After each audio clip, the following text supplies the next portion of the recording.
ายดีพี่น้องเบิร์ดสกุลทุกคนมาพบกับบ่าวเดือนนอนนาเนาะวันนี้บ่าวเดือนสิพามาเบิ่งนาแซงพี่น้องกำลังเห็ดหัวอยู่พี่น้องถึงยามเห็ดนาแซงเลยต้องมาเห็ดหัวก่อนเนาะพี่น้องเพราะว่าย่านควายเขามากินก้าเนาะตอนนี้กาล้มเองขนาดอันนี้ก็เป็น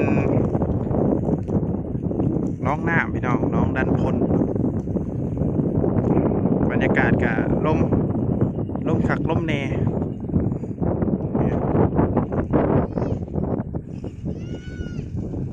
กำลังดูดน้ำเนาะนาเพิ่นกำลังดูดน้ำขึ้นใส่เข่าอยู่เทิงนาดุดใหม่หน้าหวานเอาพี่น้องบ่ได้ดำอันนี้ก็เป็นหัวเห็ดหัวเพิ่นเห็ดมาจอดนี่เนาะเขาก็เห็ดต่อเพิ่นไปนี้เพราะว่าแดนห่อนนี้มันจูดขี้เหงื่ออยู่พาไปเบิ่งบรรยากาศพี่น้องไหนาตากะยานตกคันเทนาอยู่พี่น้องลมเองขนาดจะตกคันเทนาเลยทางฝั่งไทยเอิญหน้าปังฝั่งลาวเอิญหน้าแซงแล้วหน้าปีกับหน้าแซงลมแห้งเป็นก๊กขี้แก้วพี่น้องนะก๊กขี้แก้วในคันเทนาเวลาสีดำเขากัดลกออกเดี๋ยวพี่น้องเห็นหน้าแซงกับใส่กำลังหลายสีลกออกเบิดกับหลายเติบพี่น้องอันนี้เขาเอิ้นก๊กขี้แก้วน้ำขี้แก้วพี่น้องเวลามันซุกแล้วมันหล่นลงไปพี่น้องเอาเหยียบแล้วมันกับปักตีนเอาเพื่อสีดำหน้าแล้วครับเหยียบน้ำขี้แก้วเป็นทะเลหู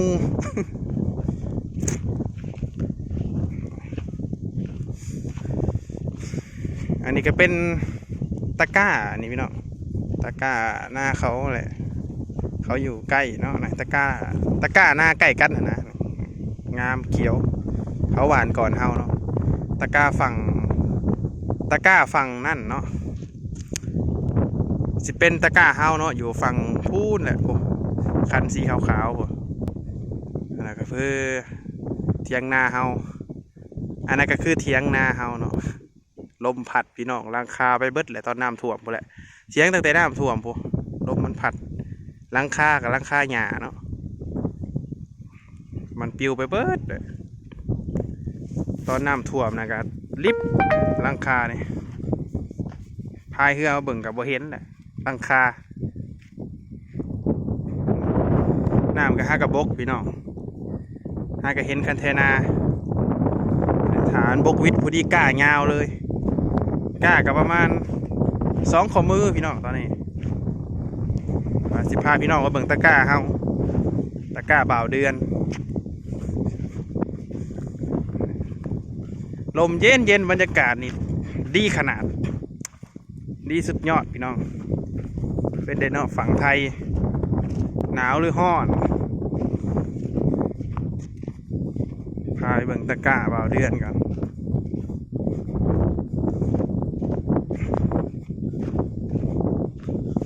ลมพัดแห้งสังเกตกระสอบพี่น้อง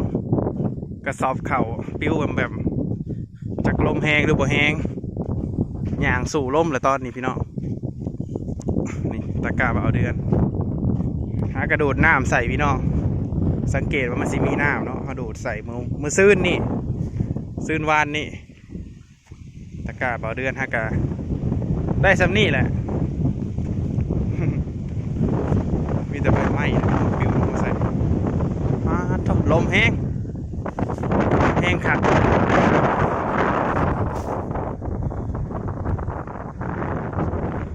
ไปเบิ่งเที่ยงหน้าพี่น้องหลังคากับบ่มีต้นบักม่วงกระตายน้ำท่วมเที่ยงหน้าน้อย บ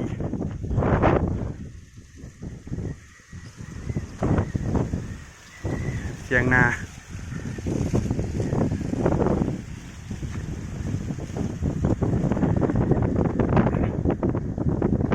ก็ขี้แก้วหลายกระยามันพี่น้องปล่อยมันเกิดอ้อมเถียงอ้อมหัวเนี่ยให้มันบังลมเนี่ยพอได้สดได้อยู่ก็ขี้แก้วเถียงนาพามันจะเอาไม้ไผ่เนาะมาตีเป็นเส้นนะพี่น้องตีฮันแบนแต่แล้วก็เอามาเห็ดพาอัดตอกไม้ใส่พี่น้องเอาเรียนกันมันก็เก่าเลยเนาะพี่น้องหลายปีแล้วนี่ก็เป็นเตียงนอนเตียงนั่งดินเป็นคาดไถตอนมาไถตะกร้านะป้าเอาไว้หนีบ่ได้เอาเมื่อนะพี่น้องเพราะว่ายังสิมาขาดมาดำอยู่เด้ก็เลยบ่อยากค้นเมื่อมันนักก็เลยป้าเอาไว้อยู่เที่ยงหน้ากับคือสิบ่มีคนหลักไปดอกเนาะเพราะว่ามันนักก็ว่าบ่ได้แหละเขาอยากหลักก็เอาไปได้เลยเนาะเขาสิเอารถไถมาแก่แล้วแหละเขาอยากได้แต่มันน่าสิเอาไปได้ดอกเพราะว่าเอาไปมันก็ขายบ่อยากออกบ่ได้ดอกเนาะมันก็นักมันบ่คุ้มค่าดอกมันเป็นเล็กพาพี่น้องมาเบิ่งทะเล ลมแห้งพี่น้องมาดูน้ำจนขุ่นสังเกตฟองน้ำไปทางพูนทางแก่ผมจะเป็นบัดดงขมืนเลยพี่น้องนั่นแหละอันนี้เขาเอิ้นน้องด่านพลน้องด่านพลหรือน้องด่านพล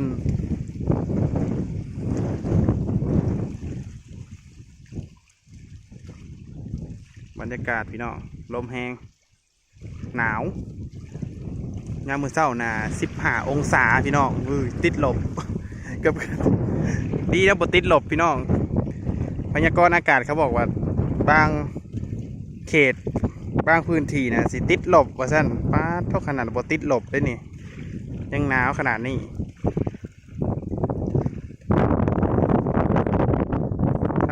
ทั้งพุ่นนะเพิ่นหากระโดดใหม่โอเคพี่น้องก็ขอจบการ